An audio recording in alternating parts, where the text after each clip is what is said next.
So, Lone Rider here, and I wanted to ask you to consider something.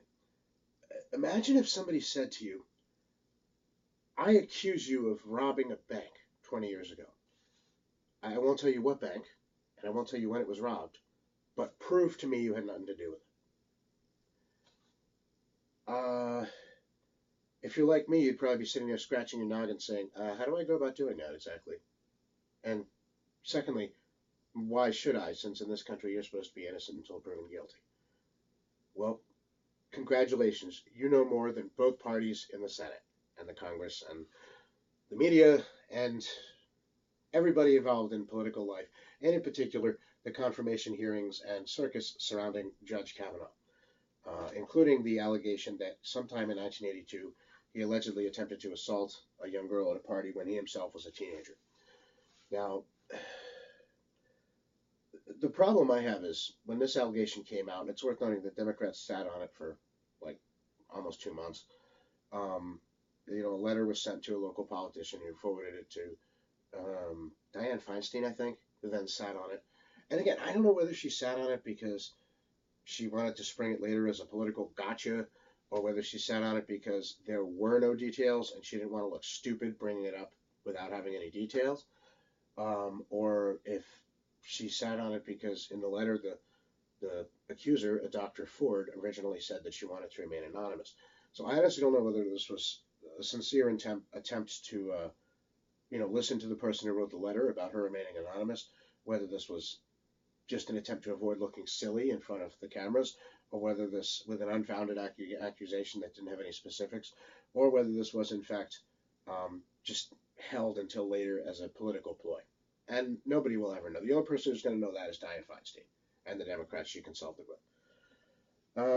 But the point is that from the get-go, this was seemingly played as a political thing rather than a quest to get to the truth about what may or may not have happened 30 some years ago.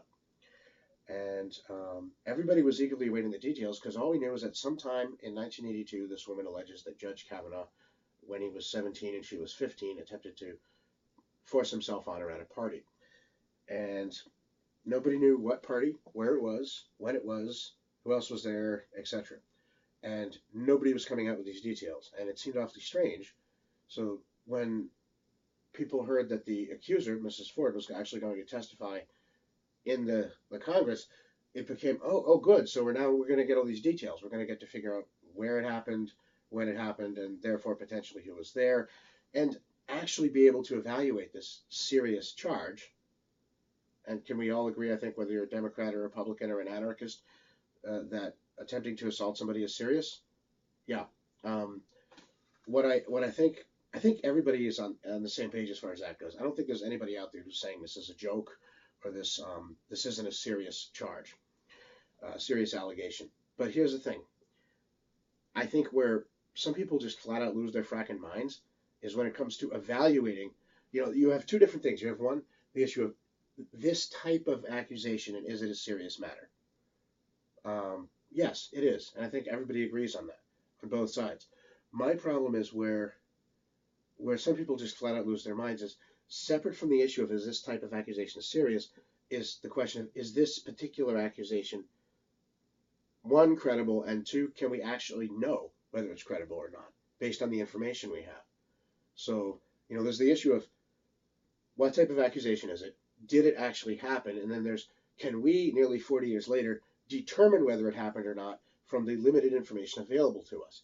And thus far, we couldn't. All we knew was that allegedly, sometime in the 1980s, it was later narrowed down to an entire year, 1982.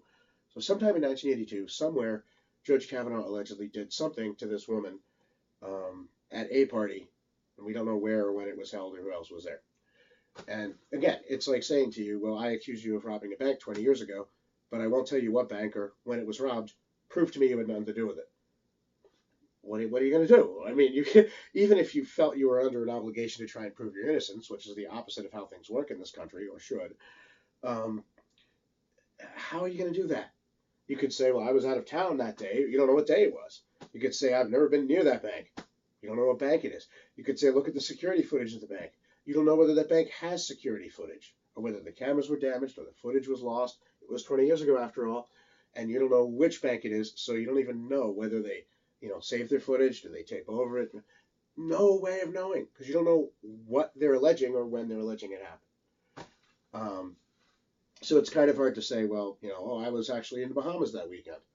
That may very well be true, but you'll never know whether you were or not because you don't know what weekend it was. So good luck trying to prove your innocence, even if you really are innocent.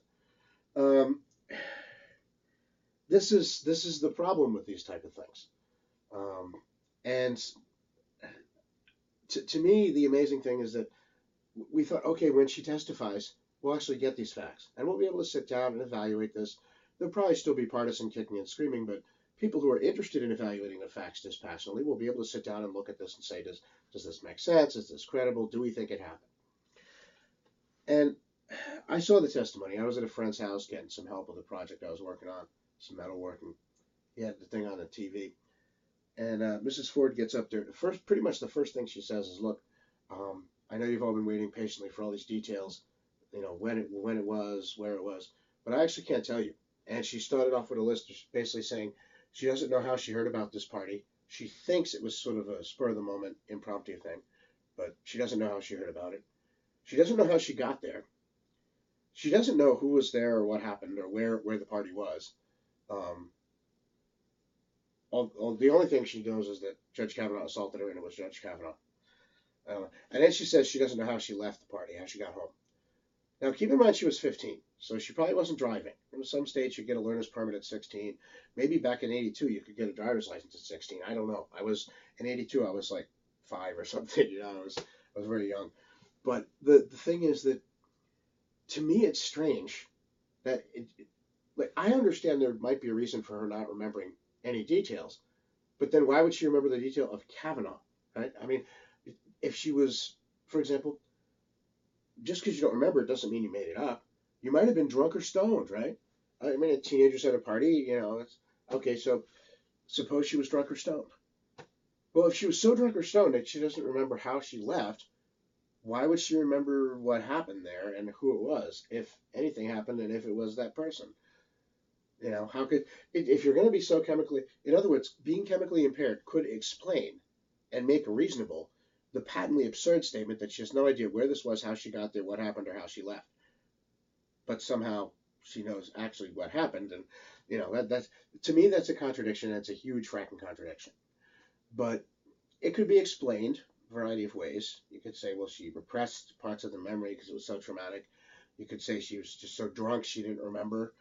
Maybe somebody tried to spike her drink, you know. But here's the thing.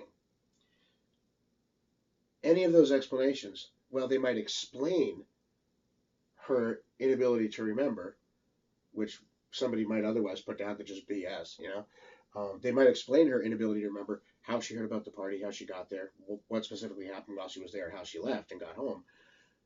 They then throw into question the veracity of her ability to identify the alleged attacker, assuming an incident took place, right?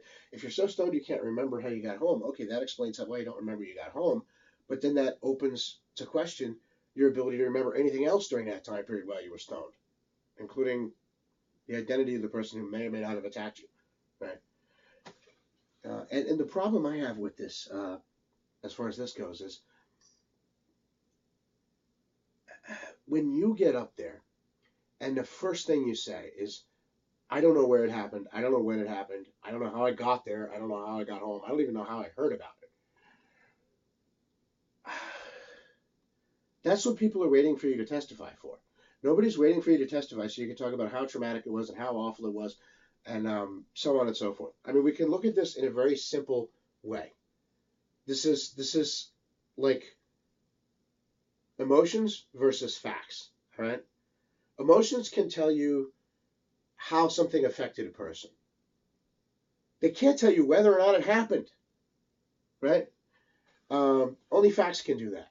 If we got an address, if we got a time and place, if we got a list of guests, or at least one other person that could say I was there, that she provided the judge and a buddy of his, and both of them denied they were there and denied this happened. So, like, okay, can we at least find somebody who was at this party or who will admit to being at this party, besides for this woman? who, again, was 15 at the time. I don't know how she got there. Did she walk? Did she ride a bicycle? I mean, I'm a cyclist. I'm open to the idea of somebody bicycling for transportation, but a woman who hangs out at country clubs all summer and stuff like that, when she's 15, somehow I don't picture riding her bike all over town like the kids from ET. It's a very different existence. Um, these people, both her and the judge, obviously were leading very privileged lives at that point in time. You know, he was going to some fancy school. She was going to some fancy school. She prefaced the statement about not remembering anything about how she got to the party by explaining that summer she was hanging out a lot at this country club. Okay.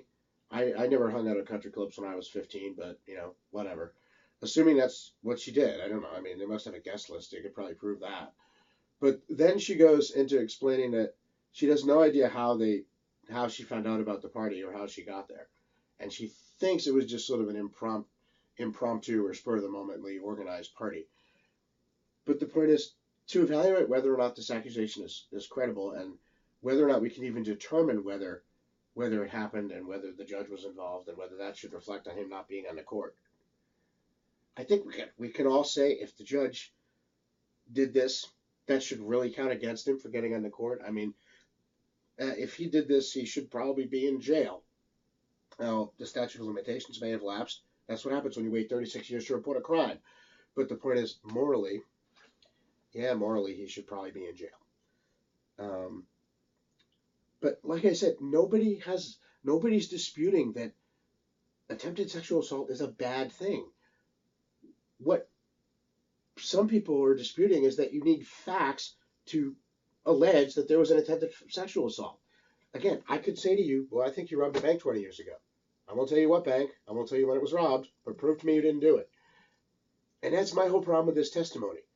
This woman testified, and all we learned is how horrible she feels about this alleged incident. We didn't learn a damn thing about the alleged incident. That's what everybody was hoping she would talk about.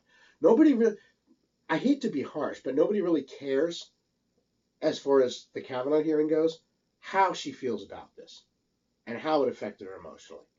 Because the act itself, if it happened, would be bad enough to disqualify him, in my opinion, and the opinion of many other people. Even if this happened and it didn't leave a lasting impact on her life at all, it would still reflect poorly on Kavanaugh and his chances for the Supreme Court. So, all we need to know is, did it happen? And did the judge do it? We don't need to know how you felt about it, you might add that after you get done talking about the facts, just to give a little perspective on the impact on you. But to talk about the emotional impact of an event before you've even laid the groundwork for establishing that the event happened in the first place, you're putting a cart before the horse, lady. And to me, the fact that so many people aren't even seeing this, they're just like, oh, well, we believe her. Just like all the other people are like, well, we believe the judge. Guess what? There's nothing to believe. Nobody knows any details. For all you know, the judge was doing something awful back then, and for all you know, this woman just went to a party and got drunk and had sex. I mean, literally, we don't know. We don't know. Now, I'd like to think that no decent person would ever make up an accusation like this. So it's possible that something happened at that party or that summer, sometime during the summer. Maybe it just wasn't at the party that she thinks it happened. Or maybe it wasn't at the judge who did it. I mean, again, we're talking about a person who can't even remember not only how she got home, but how she heard about the party and got to it in the first place. Which, doesn't pass the smell test. Okay, you might suppress an event psychologically because it's traumatic. But would you suppress how you found out about going to the place where the event took place? That's already in your brain. That's already acquired knowledge. How are you going to erase that? Yeah, I could see if you're really drunk, you're not going to remember after you get really drunk what happens. Same thing if somebody, hands you drugs or spikes your drink. But let's say a week before you heard that there was going to be a party that weekend. Is it going to go back in your mind a week and erase that memory too? Somehow I doubt it. I could see, if somebody spiked your drink, which nobody's saying. I'm just suggesting that to try and give her the benefit of the doubt here so this doesn't look even more silly. But assuming somebody spiked her drink and that's why she can't remember a damn thing about this party, then she wouldn't remember who it was either, whether it was Kavanaugh or not. And the fact that that's not even being proffered as they're not making any attempt to explain why she can't remember. That's the thing that sticks in my craw. It's just, well, she says it happened. That should be enough. No, I'm sorry. That's not enough. Okay? If you're going to accuse somebody of doing something really awful, you have to settle it once and for all. You have to either decide, did the person do it or didn't the person do it? And if you can't even provide enough facts and enough factual basis for people to begin to even evaluate whether or not it happened or not, then we have to assume it didn't happen. Because you can't treat somebody as guilty just because somebody says that sometime during the summer of 1982, somewhere at a place that we don't know, at a time that we have no idea when it was, sometime during the summer. So they've narrowed it down to an entire season, right? What if this guy was at Cape Cod for half the summer? That would be a perfectly good alibi, except we don't know what part of the summer this took place in. So, yeah. So you can't make an accusation and then have it so vague that it's impossible for somebody to try and defend against. And then just say, well, obviously he's guilty. He can't explain himself. Well, because you've given nothing to explain. Well, he doesn't have an alibi because nobody has an open-ended alibi for an entire summer unless they were like in the desert training for the Mars mission. So, I was looking at this, and to me it was very clearly you had emotions and you had facts. And the lady spent the whole time talking about her emotions. She didn't spend a single time talking about facts. And that, to me, is telling. Okay? I understand if this happened, it would have been very emotional for her. And just the idea of testifying, I've had to testify.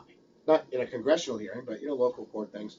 It's not pleasant. You get up there and people start asking you questions and trying to make you look like you're fishy and you're nervous if you're not a professional lawyer. And even if you are a professional lawyer, people, I'm sure, still get nervous because it's a little different when you're in a witness box. If you've never been in a witness box, it's not fun. And that's the funny thing is, it doesn't matter whether you're telling the truth or not. It's still not fun because even if you're telling the truth, there's somebody there who's always trying to make it look like you're not and impugn your credibility. And that's true in a traffic case. That's true in a multi-million-dollar lawsuit. That's true in a criminal trial.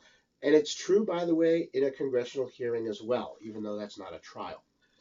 Because there are at least two sides that are trying to get the outcome they want, and everybody's trying to make hay with this. And so I understand. Just being up there is emotional. Just being questioned like this is emotional. But here's the thing. We don't care about the emotions. We care about what happened, if anything happened, and if the judge did it. Because that's what's going to affect the outcome of these hearings. Whether she went on with her life, zippity-doo-dah, everything's wonderful, this didn't affect me at all, I'm a tough, or whether, as apparently happened, she says, well, this ruined my life, and it's so horrible, and tears and all that stuff. Either way, it almost doesn't matter. The question we care is, did this actually happen, and was it that guy? Because that's what's going to affect the outcome of the hearing. And again, if you want to talk about the emotional impact of this incident after you've established that the incident happened, that's great. Talk about it to provide some perspective. But to substitute your emotional reaction for actually proving that what you're reacting to actually happened in the first place, putting the cart before the horse is putting it mildly. I mean, this is almost like a disconnection from reality. And on a mass scale, because you've got the Republicans, you've got the Democrats, you've got the independents, you've got the news media, you've got the various factions of the news media with their political biases, you've got commentators and professional talking heads, you've got legal people and lobbyists and everybody in our political system weighing in on this and taking a side. I even saw a news ad, not a news ad, an advertisement the other day that showed a bunch of actors and actresses all getting up there saying, we believe you, we believe you, we believe you. And then at the end, like, don't confirm Kavanaugh or something. And I'm sitting there and I'm like, that is the most stupid, asinine thing I've ever seen in my life, right? We believe you. What is there to believe? She hasn't told the story yet at the time the ad came out. And after she's testified, you know what? She still hasn't told the story yet because there were no facts. It was like they thought if they just, talked about feelings enough, we would forget that we're supposed to actually get to some facts sooner or later. Well, no. I mean, she started off the testimony by saying, the first thing I'm going to tell you is, sorry, I don't remember anything about this. My honest question is, at that point, I had two questions. One was, what were you on, drugs? And two was, well, then why are you testifying? Why don't they just stop this here? Because there's nothing for us to learn about the particulars of the incident, and that's the only reason anybody wants to hear you talk. Okay? Now, obviously, this is a human being, and she has feelings, and yes, that's true. But the point is, when you make an accusation like this and you can't back it up, it's what's the issue is the accusation, not you, right? I mean, if the accusation is true, you're the victim of this particular incident. But if the accusation is not true or is so vague that it cannot be proven one way or the other, can't even be defended against because it's so vague, then for all intents and purposes, Kavanaugh and the entire process are the victim of basically a poorly substantiated allegation. And everybody agrees. I don't care whether even the Democrats, some of the ones that I don't like Dianne Feinstein, um, you know, I have to give them the benefit of the doubt here. I honestly don't believe they think this is a joke. I believe they think that sexual assault is a serious thing, but they're not treating it like it is, or they'd be seriously demanding some answers, right? But you can't just make an accusation like this and then when it comes time to provide, you know, some facts to back it up, even something as simple as where did it happen and when, be like, well, okay, I know we can't back that up, but whatever, let's just run with it. It's like if you really cared about getting to the truth of this and really cared about treating these things seriously, you actually would stay focused on the facts until you found them out or found that there were none. Instead, it's like, well, we raised the allegation and it makes the judge look bad. That's enough. Let's move on to something else. And the problem for me is that this is apparently serious enough that this young woman couldn't move on. So, I'm looking at it this way. If it's serious enough that we are talking about it now, 36 years later, then it should be serious enough that you can provide us something to substantiate that it happened. All right. And if it happened, we should weigh that into our evaluation of the judge. Hell, maybe he'll even get charged with something. People have been saying, well, he could get charged with perjury for denying it. Of course, to do that, you'd have to prove it actually happened, which would be as difficult as proving the case for an actual crime, like, say, assault or attempted rape. Now, the statute of limitations on potential crimes like that may have lapsed, but the point is that in order to prove them, in order to prove he committed perjury, you'd have to prove that the thing he's denying actually happened. So whether or not you can actually charge him with a crime like that, or any prosecutor would choose to take the case, you'd still have to make that case to charge him with perjury, maybe to a lesser degree, but you'd still have to come up with something more than sometime during the summer of 1982, in an entire neighborhood, somewhere there was a party where somebody did something bad. Okay, that's not good enough. All right, if you're gonna, and look, people should encourage victims of crime to come forward. I honestly wish this woman had said something that year or the next year. Why did she wait 36 years? Nobody will ever know. Okay, she's the only one who knows that for sure. And maybe she, in her mind, had a good reason if this actually happened for waiting so long. I don't know. But my problem is this. We should encourage people to come forward if there's a crime. We should encourage people to stand up straight and, say, like, this person did this. And that solves all of these problems. You don't have vague allegations 30 or 40 years after the fact. And I understand it's difficult for somebody to talk about something like this. It's probably very, upsetting. Hell, just testifying about anything is upsetting. The process is structured so that it's adversarial, which is necessary, but it's not pleasant for the people involved. And like, I'm trying to wrap my mind around, why aren't we trying to get to the bottom of this, right? Whether you care about Judge Kavanaugh or not, maybe you don't, maybe you want him to be slandered. But the point is, if we can't decide this one way for the other, it's not just going to hang over Judge Kavanaugh's head, it's going to hang over her head too. We'll never know who's telling the truth or if anybody's telling the truth. For all we know, they're both liars, they're both guilty, and they're both innocent. And that's awful because it's kind of like a Schrodinger's cat paradox where all options exist at the same time because we don't know. We don't have the information. So they're going to have to live the rest of their lives suspected of both being, liars and deceivers, suspected of both being disingenuous, suspected of both being innocent victims of each other's slander, and suspected of,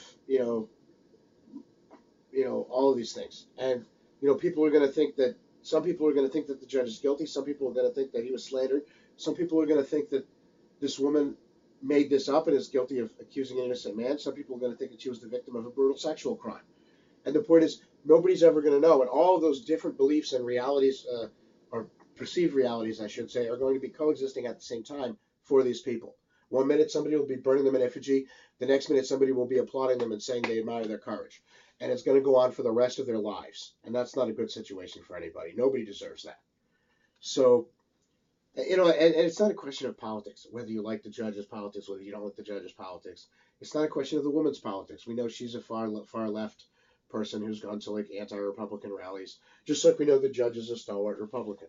So, the left doesn't like the judge, and a lot of the people on the right are looking at this woman and seeing a potential political motive, whether or not something happened years ago. It shouldn't be about politics. It should be about the truth. If you make an accusation that something happened, we should be able to evaluate that accusation. But to do that, we need specifics. All right? And I actually don't know why those specifics aren't there. Again, maybe she couldn't remember. Maybe it was suppressed trauma. Maybe she hit her head, for Pete's sake. Nobody knows. She's the only one who knows. Right? And maybe she doesn't even know. I mean, if she unconsciously suppressed stuff, then she's not going to know. Although, you think, being somebody with a background in psychology, she would know if she was unconsciously suppressing stuff, but maybe not. Anyway, the point here is that, to me as an American, this is very disturbing and it's very sad. And I can't believe our country has come to this point where somebody's going to make a serious accusation and they're going to treat it like a punchline at Saturday Night Live. Well, does nobody realize how absurd it is? When you get up there and you basically say, I accuse you of robbing a bank 20 years ago. I won't tell you what bank it was or when it was robbed, but prove that you're innocent. This doesn't just do a disservice potentially to Judge Kavanaugh if he had nothing to do with this, because he's unable to even try and explain himself because the accusation is so vague. We don't know a time, a place, anything like that. It does a disservice to anybody who actually has been sexually assaulted in this matter. Do you think crying wolf makes people more believable? And the question isn't whether this particular woman is crying wolf. The question is, from our standpoint, what is it perceived as? And, again, there may very well be a reason that she can't remember. But that doesn't change the fact that she can't remember, and that doesn't change the fact that without the specifics that would be provided by her remembering, specifics that we all thought she was going to testify to, you can't evaluate the credibility of this, and therefore you can't condemn Kavanaugh. So, if he gets confirmed, there's going to be a lot of people on the left that are really upset. There's going to be a lot of people on the right that are really happy. The only person that we can blame is the accuser for not substantiating her claim. And that doesn't mean that it's her fault she didn't substantiate her claim. It's just those are the facts that we have in hand. Those are the cards we've been dealt as a country. Somebody's making an accusation that something really bad happened, but can't back it up and can't even tell you when or where it supposedly happened. And honestly, if you were to be accused of something, riddle yourself this, Batman. If you were accused of something that was so vague that it was physically impossible for you to even provide an alibi because you didn't even know when the incident allegedly took place, wouldn't you want the benefit of the doubt? Yeah. Now, I'm not saying Judge Kavanaugh's a nice guy, and I'm not saying even that he didn't do this. Nobody knows. The only people who know are him and her. But here's the problem. He denies it, and she can't even tell you where it happened. And that's the situation we have. That was a situation we had before she testified. That's a situation we have after she testified. And that should tell you something, right?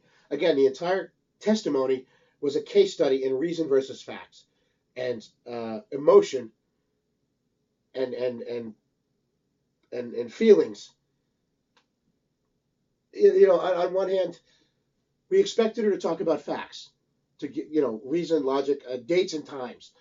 What we got was, woe is me, this affected me so horribly. And maybe that's true if it happened. But we don't know whether it happened or not because you skipped over establishing that an incident took place in order to talk about its emotional effect on you. You skipped a big step, lady. And that's the step we wanted you there to testify for. Because like everybody else in this country, I was really bothered by the suggestion that somebody who was nominated to the Supreme Court might have been an attempted rapist. Unfortunately, we'll never know, right? Because this woman doesn't apparently know. Why not? I have no idea. I wasn't there. Neither were you. Basically, nobody knows anything except the judge and this woman. The judge is obviously denying that he had anything to do with this. The woman can't tell you when or where it happened, let alone any specifics. So what are we left with? The political grandstanding. And that's the thing that pisses me off the most. When you have the guys on the right say, hey, we believe him, and then the guys on the left sticking up for the lady and saying, we believe her. And it's like, what is there to believe? You don't know any facts yet. And the problem is that even after this woman's testified, we don't know any facts. Disgraceful. It's a circus. I mean, send in the clowns, dancing bears, stuff like that. This is ridiculous. If you want to send a message that these type of incidents, these type of allegations of attempted sexual assault or rape or things like that should be treated seriously, this isn't how you do it, people, right? What you're doing is you're making a mockery not only of the judge approval process, but of the very idea of sexual assault. Because it's like a punchline on Saturday Night Live. Oh, somebody did something somewhere, but I don't know when or where. How is that supposed to be credible to anybody outside of the Looney Tunes universe?